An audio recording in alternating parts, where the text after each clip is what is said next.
Bismillahirrahmanirrahim. Assalamualaikum warahmatullahi wabarakatuh. Alhamdulillahi rabbil alamin, wassalatu wassalamu ala asyrafil anbiya'i wal mursalin wa ala alihi wa sahbihi ajma'in. Rabbi shrah li sadri wa yassir li amri wahlul 'uqdatam min lisani yafqahu qawli. Amin ya rabbal alamin. Summa amma ba'd. Yang dimuliakan Dr. Yus selaku CIO di KUIM, seterusnya rakan-rakan seperjuangan daripada pejabat CIO daripada PTJ yang pelbagai.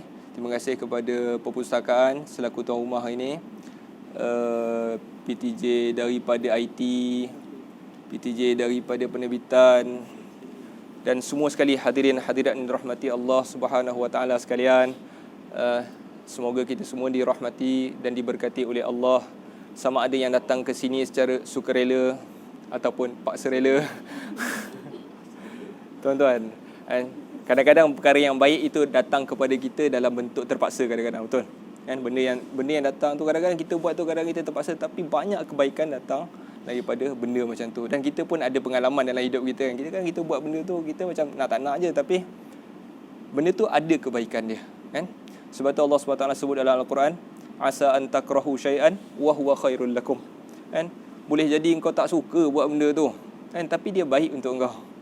Wa asa an tuhibbu syai'an wa huwa syarrul lakum. Boleh jadi engkau suka sangat buat benda tu, tapi dia tak baik pun untuk engkau. Wallahu ya'lamu wa antum la ta'lamun. Dan Allah yang tahu, yang korang tak tahu. Baik, yang seterusnya tuan-tuan, puan-puan, yang pertama-tama sekali, marilah kita sama-sama merafakkan rasa syukur kita kepada Allah Subhanahu Wa Taala di atas limpah dan kurnianya. Sama ada dari segi spiritual needs kita ataupun physical needs kita, kan? Apa yang paling besar dalam kita terima dalam hidup ni, yang pertama adalah spiritual needs kita, iaitu iman dan juga Islam. Itu adalah nikmat yang paling besar yang kita dapat daripada kehidupan kita di dunia ni. Sebab tuan-tuan, kita ni sebenarnya lahir-lahir dikurniakan je Islam tu. Majoriti kita di sinilah, kan? Mungkin ada orang yang mencari, tapi kalau kita fikir balik, 7 bilion penduduk bumi ni, kan, 1.7 bilion sahaja orang Islam, kan? Ataupun itu Islam tu ada Syiah, ada Sunnah, kan, ada Sunni, ada Syi'i, kan? Jadi di kalangan tu, kita di kalangan Sunni, kan? Kita di kalangan Sunni yang mungkin kata 1/7 daripada penduduk bumi ni adalah kita terpilih. Kalau 7 orang tu, kita salah seorang daripada 7 orang tu yang Allah pilih dan diberikan Islam tu kepada kita, kan, tanpa kita cari pun, kan. Betapa besarnya nikmat spiritual ni.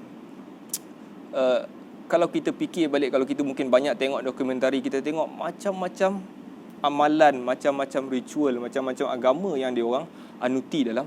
Diorang tercari-cari di mana Tuhan, kan? Di mana Tuhan mereka, apa yang Tuhan nak daripada aku ni, kan? Apa yang Tuhan minta daripada aku pun tak tahu. Jadi dia tercari macam-macam amalan yang dia buat. Sedangkan kita orang Islam ni jelas, kita tahu apa kita nak kena buat, dan kita tahu apa yang Tuhan nak daripada kita. Kita tahu bangkit pagi solat, tengah hari solat, itu, kan? Bila bulan Ramadan puasa, bila bulan Zulhijjah buat apa? Haji, kan? Yang tu yang kita diminta. Dan apa yang tujuan matlamat kita dalam hidup ni pun kita tahu sebagai orang Islam. Kita tahu, kita nampak. Contohnya, kita tahu orang Islam, apa yang dia kena buat atas muka bumi ni, buat baik sebanyak mungkin, buat amal soleh sebanyak mungkin, jauhi dosa, masuk syurga. Tu, kan? Orang lain tak nampak, tak dapat tercari. Dia orang berfikir there's gotta be more to life. Dia orang fikir, kan, ada benda, takkanlah aku ni hidup, kan? Orang-orang yang mencari Tuhan ni, dia orang akan fikir, aku ni takkan lahir-lahir makan, lepas tu bila dah besar sikit bekerja, dah habis bekerja pencen, lepas pencen mati. Takkan macam tu je hidup aku. Dia orang mencari, kan? Sedangkan kita diberi nikmat tu, kita tenang, kita tahu kita ada Tuhan, kan? Bila kita kadang-kadang mungkin ada menghadapi satu masalah yang besar tu, kadang-kadang kita fikir tak ada siapa dah nak tolong kita ni. Tapi kita orang Islam, kita tahu ada orang yang nak tolong kita. Siapa? Allah, kan? Kita boleh minta, kan? Allah. Baik. Itu antara nikmat yang pertama kita kena syukur, iaitu nikmat iman dan juga Islam yang kita dikurniakan, bukan kita cari pun, tak ada pun, kan? Okey, itu yang pertama. Dan yang kedua adalah nikmat fizikal. fizikal. Kita alhamdulillah hari ni diberikan kesihatan. Kesihatan kita ni Allah SWT beri. Sedangkan berapa puluh juta orang sekarang ni sedang terlantar di atas katil sakit sekarang ni. Kalau kita cakap single cases, macam penyakit dalam atas muka bumi ni ada ribu lah, kan? Ada ribu-ribu penyakit atas muka bumi ni. Tapi kalau kita cakap pasal COVID sahaja, kan? Satu jenis penyakit daripada ribuan penyakit, COVID sahaja sudah menjangkiti lebih kurang 28 juta manusia, kan? Yang dah berjangkit daripada 7 bilion penduduk bumi ni, 28 juta terjangkit dengan COVID, kan? Dan 800,000 mati disebabkan COVID. Dan alhamdulillah kita bukan di kalangan orang itu. Dan betapa kita kena bersyukur ya kepada Allah SWT. Ramai orang kena dan kita alhamdulillah tak kena. Jadi sentiasalah kita lazimi alhamdulillah. Terima kasih ya Allah. Alhamdulillah itu maksud dia puji dan syukur kepada Allah. Itu maksud dia alhamdulillah. Okay, itu nikmat sehat. Banyak lagi nikmat yang kita ada hari ni. Saya sebut sikit lah, macam pakaian, nikmat makan, kan? Pakai ni pun satu nikmat yang besar sebenarnya tuan-tuan, kan? Nikmat pakai baju ni, kan? Kita kadang-kadang buka almari baju, kan? Buka almari baju tu, kita tengok penuh baju kita dalam almari, kan? Begitu. Color apa tak ada. Semua color yang prima, sekunda semua ada, kan? Dalam tu, kan? Semua ada. Tapi bila kita cari, tak ada baju lah hari ni, kan? Bukan tak ada baju, tak ada baju yang matching dengan tudung yang semalam beli tu, kan? Tak ada. Yang tu yang tak ada, kan? Jadi benda tu yang menyebabkan kita rasa tak bersyukur kita dengan. Sedangkan ada orang di kalangan kita ni yang saudara kita di Palestin, di Syria, di banyak lagi negara yang berperang tu, pagi keluar, petang balik, rumah dah kena bom, kan? Selai pinggang, itulah pakaian dia, kan? Betapa bersyukurnya kita ada pakaian yang penuh dalam almari tu, kan? Di samping tu tuan-tuan, saya ada cerita juga, maksudnya pakaian ni betapa besarnya nikmat pakaian yang kita pakai, yang kita take for granted. Orang putih cakap, kan, take for granted dia baju ni. Cuba kita bayangkan kalau kita ni tengah berjalan lah, kita tak kata bawa kereta, kan, sebab bawa kereta dia ada pelindung. Okey, kita jalan kaki, dalam kita bawa satu briefcase, dalam tu ada 10,000. Jalan kaki tepi highway contohlah, kan, jalan kaki, tiba-tiba ada perompak curi nak rompak kita, kan? Dia nak rompak kita, habis ni duit dia ambil, baju pun dia suruh tanggal semua, dia nak ambil dengan kita, kan? Dia nak ambil semua benda daripada kita. Okey, lepas tu dia pun sebelum dia belah tu dia cakap, kesian pula tengok kau ni. Okey, aku bagi kau pilihan. Kau pilih salah satu je. Kau nak baju kau ke kau nak 10,000? Kan? Buat pilihan sekarang. Kalau kau ambil baju, kau tak dapat duit. Kalau kau ambil duit, kau tak dapat baju. Kan? Jadi, kita yang tengah berjalan di tepi jalan ni, kan? Tengah berjalan di tepi jalan ni, kita nak pilih yang mana satu kadang-kadang. Kan? Kita rasa kita nak pilih yang mana. Jadi kalau kebanyakan orang akan pilih, agak-agak pilih mana? Pilih baju dia ke pilih 10,000 tadi? Kan? Jadi besarnya nikmat dapat pakai baju ni sebenarnya satu nikmat. Sebab kita fikir kalau baju ni, kalau duit, insya-Allah boleh cari balik lah. 10,000 ni boleh cari balik. Tapi kalau maruah tadi hilang, tak boleh dapat dah. Nampak betapa besarnya nikmat yang kita pakai baju setiap hari. Besar nikmat baju ni sebenarnya tuan-tuan. Lepas tu nikmat makan lagi cakap, kan? Dapat makan satu nikmat. Mengetahui kejap lagi ada makan pun sebenarnya nikmat sebenarnya tuan-tuan. Kita tahu kejap lagi tengah hari kan ada makan. Ni kejap lagi ada makan kan? Tengah hari kan ada makan. Malam kan kita tahu ada dapur barang ada, nak makan nak masak boleh. Esok makan hotel, kan? Kita orang Malaysia kan kaya. Sabtu Ahad hotel, kan? Sabtu Ahad buka Trivago, kan? Jadi mengetahui kita ada makanan kejap lagi, tahu esok ada makan, lusa ada makan, itu juga nikmat yang besar Allah bagi kepada kita, kan? Betapa ramai orang, tak payah cakap di luar negara lah, kita cakap dalam Malaysia pun berapa ramai yang homeless tak ada rumah ni, kan? Orang jamu dia makan tengah hari tu, dia makan sungguh-sungguh sebab dia tak tahu bila pula dia dapat makan, kan? Ni kita ni, kan? Jadi sama-sama saya nak ajak tuan-tuan hari ni untuk kita berfikir ataupun kita sentiasalah kita ini bersyukur di atas apa pun yang sedang berlaku kepada kita dan yang akan berlaku kepada kita, sebab kita still mengicapi kebanyakan nikmat yang Allah kurnia kepada kita. Banyak kita dapat sebenarnya, tanpa kita sedari pun. Betapa orang, betapa ramai yang lebih susah daripada kita. Tuan-tuan rahmati Allah, jadi hari ini sebenarnya saya nak cerita pasal satu perkara sahaja, sikit. Jadi perkara ni sebenarnya penting untuk hubungan kita dengan Allah. Dan saya sendiri sebut benda ni sebab saya pun nak dengar, bukan nak saya reti sangat pun. Jadi saya nak sebut supaya saya sendiri dengar dan mungkin tuan-tuan dan puan-puan dapat benefit sedikit sebanyak daripada perkara yang saya nak sebut pada hari ini. Jadi apa benda yang pentingnya, perkara yang penting yang saya nak sebut hari ini adalah berkaitan dengan doa. Doa.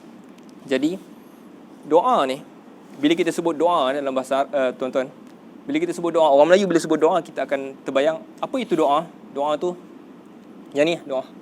Ni doa. Kita ni doa. Apa doa? Ni doa. Tapi doa dalam bahasa Arab, doa itu datang daripada perkataan bahasa Arab, iaitu ad-du'a. Bahasa Arab itu sendiri pula, cerita sikit pasal bahasa Arab sikit. Bahasa Arab itu terbahagi kepada dua pula. Bahasa Arab itu ada bahasa Arab standard, al-lughah al-arabiyyatul fusha, lughah al-fusha, dan yang kedua al-lughah al-amiyah, bahasa Arab pasar. Bahasa Arab standard, bahasa Arab pasar. Okey. Jadi pasar ni terbit daripada fusha ni tadilah. Jadi orang Arab bercakap guna bahasa Arab pasar ni tadi. Okey, tadi apa? Standard Arabic, bahasa Arab yang standard tadi terbahagi pula kepada dua. Satu dipanggil al-lughah al-arabiyyah al-hadithah, bahasa Arab moden, ataupun orang putih sebut modern standard Arabic, dan ada bahasa Arab al-lughah al-arabiyyah al-qadimah, bahasa Arab lama ataupun bahasa Arab klasik, bahasa Arab klasik lama. Baik. Jadi bila kita bercakap pasal Al-Quran, kita cakap pasal hadis, ataupun kita cuba menterjemahkan perkataan, kita tak akan terjemah guna bahasa Arab moden. Kita akan guna bahasa Arab klasik ni tadi, bahasa Arab klasik. Maknanya bila bahasa Arab klasik ni 1500 tahun dan sebelum daripada tu. Maksud Al-Quran, ketika Al-Quran turun tu, bahasa Arab klasik berada pada tahap yang paling tinggi sekali. Okey. Jadi nak cakap pasal apa tadi? Doa. Jadi dalam bahasa Arab lama ni tadi, ad-doa tadi tu boleh membawa 8 makna. Doa tadi boleh membawa 8 makna. Jadi hari ni saya nak sebut 3 sahaja daripada 8 tu tadi. Okey, yang pertama apa dia? Yang pertama, doa membawa makna panggil. Panggil. Boleh ingat? Lagi saya nak tanya balik. Okey. Al-Quran sebut faqul ta'alau nad'u abna'ana wa abna'akum. Okey, panggil. Yang pertama sekali doa makna panggil. Yang kedua membawa makna minta. Okey, apa contoh minta ni tadi? Wa in tad'u musqalatun ila hamliha. Contohnya wa in tad'u musqalatun ila hamliha, maksud dia apabila orang yang dibebani dengan dosa itu minta tolong. Ini cerita pasal ketika Allah cerita seseorang tidak menanggung dosa orang lain. Allah sambung wa in tad'u musqalatun ila hamliha, dan sekiranya orang yang menanggung dosa tu tadi minta tolong beban dia tadi, tak tolong angkat beban dia sekali, la yuhmal minhu syai', dia tak ada siapa boleh tolong. Okey, jadi saya nak beritahu yang kat sini, kedua maksud dia minta tolong, tad'u, doa daripada tad'u ni tadilah. Baik, panggil, minta, dan yang ketiga makna doa juga adalah cakap. Okey. Jadi ada 8 makna tapi saya bagi 3 je. Okey. Cuba kita fikir balik, di dalam kehidupan seharian kita ni, ketika kita berdoa ni, ada tak ketiga-tiga elemen ni tadi? Apa dia tadi? Panggil, minta dan cakap. Bila kita berdoa kepada Allah, ada tak tiga-tiga ataupun salah satu daripada 3 elemen? Kalau kita ada salah satu daripada 3 elemen ni, baru kita boleh panggil doa. Kalau tidak, ada tak doa hari ni? Ada tadi imam baca doa tadi, saya aminkan je kan? Yang tu upacara doa. Yang tu bukan berdoa kan. Doa bila hadir perasaan kita, bila kita panggil Tuhan, Ya Rabb, wahai Tuhan, Ya Allah. Ataupun kita cakap dengan Tuhan, Ya Allah, hari ni aku susah, Ya Allah, tolong aku. Dan ada unsur yang ketiga, iaitu minta tolong. Jadi kita di Malaysia ni baguslah, banyaklah berdoa. Ada majlis, mesti ada majlis convocation ke majlis apa pun mesti ada doa, tapi itu upacara doa. Kita sendiri itu, ada tak kita doa dalam satu hari itu minta kepada Allah? Yang tu yang saya nak bawa kita reflect pada hari ni. Kita kena tahu, kita ini kena minta dengan Tuhan. Kita kena minta. Okey, kenapa kita kena minta dengan Tuhan? Yang pertama sekali, doa melambangkan kita ini hina di hadapan Allah. Kalau kita minta tolong dengan YB kan, contoh, YB tolong saya, itu melambangkan apa? Kita dah tak boleh nak, tak ada jalan dah untuk kita. Kita terpaksa minta tolong orang. Sebab manusia ni kalau boleh tak nak minta tolong, betul tak? Kita kalau boleh tak nak minta tolong. Tapi kalau bila dia minta tolong, maknanya dia sangat perlu, dia sangat susah, dia sangat nak sangat pertolongan tu. Jadi bila kita minta tolong dengan Allah, menunjukkan kita ini dalam keadaan lemah, tak berdaya kita ni, Okey. Jadi bila kita buat macam tu, sekaligus ia mengangkat orang yang kita minta tolong tu. Jadi bila kita minta tolong dia, melambangkan dia adalah someone. Dia adalah orang yang hebat. Jadi doa, sebab tu doa ini perlu di dalam hidup kita. Kita tunjukkan kita tak larat, kita tak mampu, kita tak boleh nak buat, dan sekaligus mengangkat Allah SWT yang maha berkuasa. Sebab kita ni kadang-kadang selalu minta tolong orang. Kan ada orang suka sangat minta tolong kan, tapi tak pernah minta tolong dengan Tuhan. Sebab tu Nabi SAW ajar, bila pakai baju pun ada doa. Alhamdulillahillazi kasani hadha wa razaqanihi min ghairi haulin minni wala quwwah. Segala puji dan syukur bagi orang yang telah memakaikan aku yang ni, dan merezekikan aku yang ni, tanpa aku ini mampu, tanpa aku ini ada daya, tanpa aku ini memiliki kekuatan. Okey, itu tujuan kita berdoa, kan? Okey. Apa lagi tujuan berdoa? Okey, tujuan berdoa selain daripada kita menunjukkan kita ni lemah, Tuhan itu tinggi. Tujuan berdoa salah satunya adalah untuk doa adalah salah satu cara kita lepas daripada azab Allah Azza wa Jalla. Doa salah satu sebab untuk kita ini terbebas daripada azab Allah. Dalam hadis yang diriwayatkan Aisyah radhiyallahu anha, Aisyah ada tanya Nabi. Dia kata Abdullah ibn Jud'an nama orang ni. Abdullah bin Jud'an. Okey, siapa Abdullah bin Jud'an? Abdullah bin Jud'an ni ketika di jahiliyah, ketika zaman jahiliyah, dia hidup sebelum daripada Nabi, dan dia mati ketika Nabi diutuskan menjadi Rasul. Maksudnya Nabi umur 40 dilantik menjadi Rasul, dia mati waktu tu. Okey. Jadi sepatutnya Tuhan tidak akan mengazab kalau dia tak tahu, kan? Dia tak terima Islam, maksudnya itu bukan salah dia, sebab waktu tu tidak ada Rasul, kan? Jadi supposedly dia ni tengoklah macam mana amalan dia, kan? Okey. Cumanya Abdullah bin Jud'an ni, okey, sebelum itu Abdullah bin Jud'an ni, dia ni ketika jahiliah, dia ni sangat-sangat pemurah. Ni sangat pemurah. Ni pemurah bukan sikit-sikit lah. Kalau dia letak makanan tu, orang yang lalu di bawah dapat makan, orang yang lalu di tengah, orang yang menunggang pun dapat ambil makanan tu. Apa nak menunjukkan pemurahnya dia. Yang macam tu sekali Abdullah bin Jud'an ni, kalau sedekah dia bagi betul. Kan ada yang kata sampai sehari dia sembelih 100 ekor unta pun ada untuk jamu orang makan. Abdullah bin Jud'an ni, dan dia sentiasalah menyambung silaturrahim. Dan dia dengan Nabi sallallahu alaihi wasallam ada satu kisah yang popular, iaitu nama dia Hilful Fudul, perjanjian Fudul. Perjanjian Fudul ni, mereka orang-orang Quraisy semua kabilah bersatu untuk menentang kezaliman. Abdullah bin Jud'an buat di rumah dia, Nabi hadir di rumah dia. Waktu tu Nabi belum jadi Rasul lagi, baru umur Nabi lebih kurang 20 tahun. Datang rumah dia, berjanji untuk, sebab ada orang yang tertindas, jadi orang Quraisy, kabilah-kabilah ni kumpul, kita akan menentang kezaliman ni. Jadi Abdullah bin Jud'an ni nak ceritanya baik, sangat-sangat baik. Lepas tu Aisyah radhiyallahu anha tanya, lepas dah lama, lepas mereka di Madinah, dia tanya Nabi, Abdullah bin Jud'an ni dulu apa kisah dia, kan? Adakah pemurah dia itu, menyambung silaturahim itu, memberi dia manfaat, kan? Memberi dia manfaat tak pada hari kiamat? Nabi kata tak. Nabi kata apa? La. Innahu lam yaqul yawman. Sebab apa dia tak beri manfaat benda-benda tu? Sebab satu hari pun Abdullah bin Jud'an ni tak pernah cakap Rabbighfirli khati'ati yawmaddin. Sebab satu hari pun Abdullah bin Jud'an tak pernah sebut, ya Allah, ampunkan aku kesalahan-kesalahan aku pada hari pembalasan esok. Sekali pun dia tak pernah cakap macam tu. Maksudnya dia tak pernah minta ampun pun dengan Tuhan. Kan? Walaupun pemurah, walaupun tidak ada manfaat, kerana tidak pernah minta dengan Allah. Nampak doa begitu besar peranan doa. Baik. Dan yang terakhir, doa itu adalah ibadah. Dan doa itu sendiri adalah ibadah. Sebab Nabi SAW sebut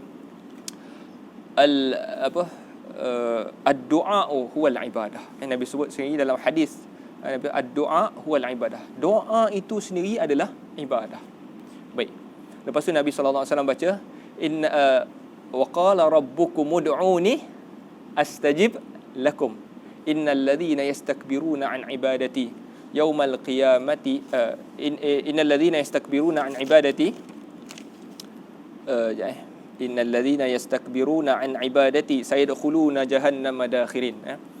Sesungguhnya orang-orang yang doalah kepada aku akan mustajabkan kepada kamu. Itu ayat Quran. Doalah kepada aku, iaitu doa kepada Allah, aku akan mustajabkan kepada kamu. Sesungguhnya orang yang membesarkan diri daripada menyembah aku, dia akan masuk di dalam jahannam dakhirin, dalam keadaan yang hina. Okey, yang pertama sekali kalau kita tengok doa ni, ad-du'a'u huwal ibadah. Doa itu sendiri adalah ibadah. Baik. Doa itu ibadah, dalam bahasa Arab kita boleh faham. Doa itu ibadat, dan kita juga boleh faham sebaik-baik ibadat adalah doa. Contohnya Arab dulu ada cakap al-malu al-ibil. Harta itu adalah unta. Apa maksud dia kat situ? Sebaik-baik harta adalah unta, kan? Zaman dulu adalah zaman Arab dulu, the best thing that you can have is camel. Yes, unta, kan?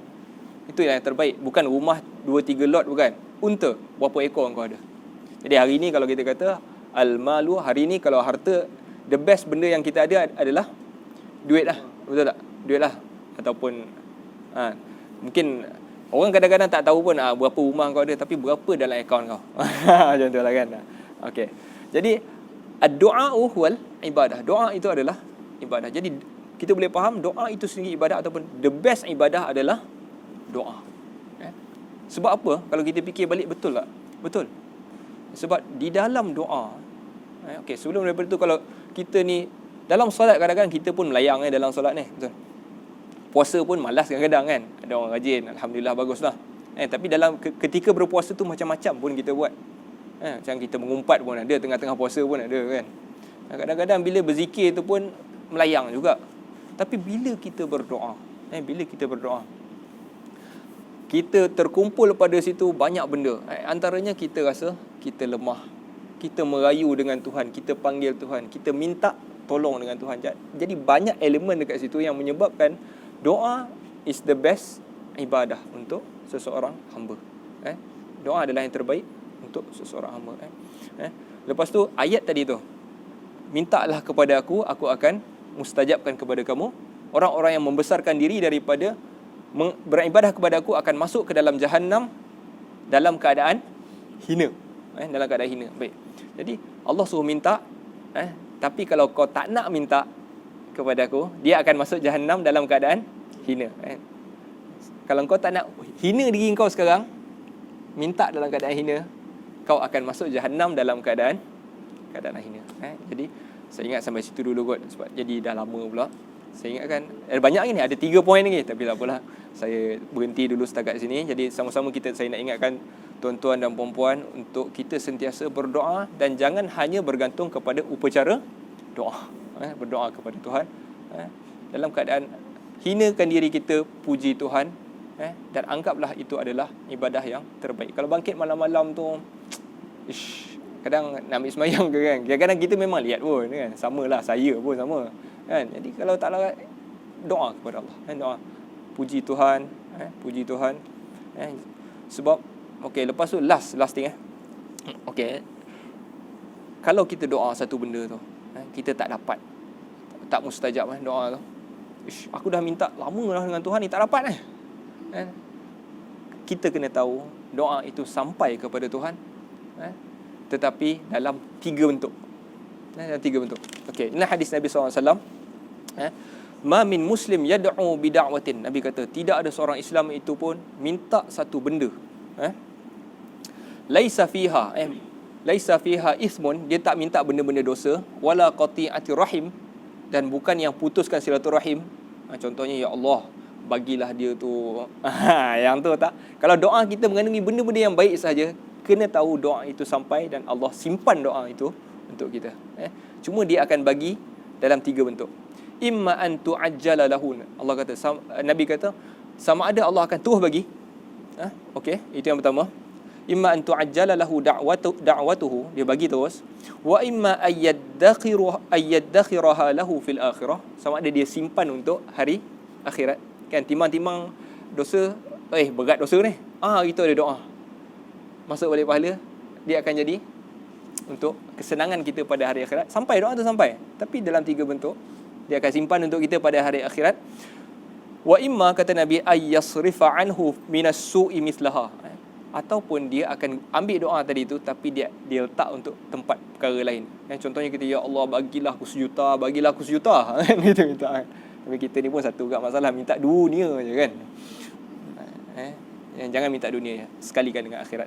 Okay, tapi Allah ambil doa tadi tu, Allah elakkan kita daripada kemalangan contohnya. Kan? Kemalangan ni sikit lagi dengan kita kan. Alhamdulillah Allah selamatkan. Sebabkan doa tadi. Sebabkan doa yang kita minta tadi tu. Allah tak makbul kat situ, tapi Allah selamatkan kita ada satu badan yang sihat. Kan? Sampai hari kiamat. Jadi ada 3 bentuk yang Allah bagi kita, dan jangan lupa doa kita tak pernah tak mustajab sampai, tapi dalam 3 bentuk. Jadi saya akhiri dengan hadis tadi tu. Wallahu ta'ala alam. Nas'alullah ta'ala ayyanfa'ana bima sami'na wa ayyaj'alana hudatan muhtadin. Sallallahu ala sayyidina Muhammad wa ala alihi wa sahbihi wasallam. Walhamdulillahirabbil alamin. Saya kembalikan kepada pengerusi. Dr. Yusuf.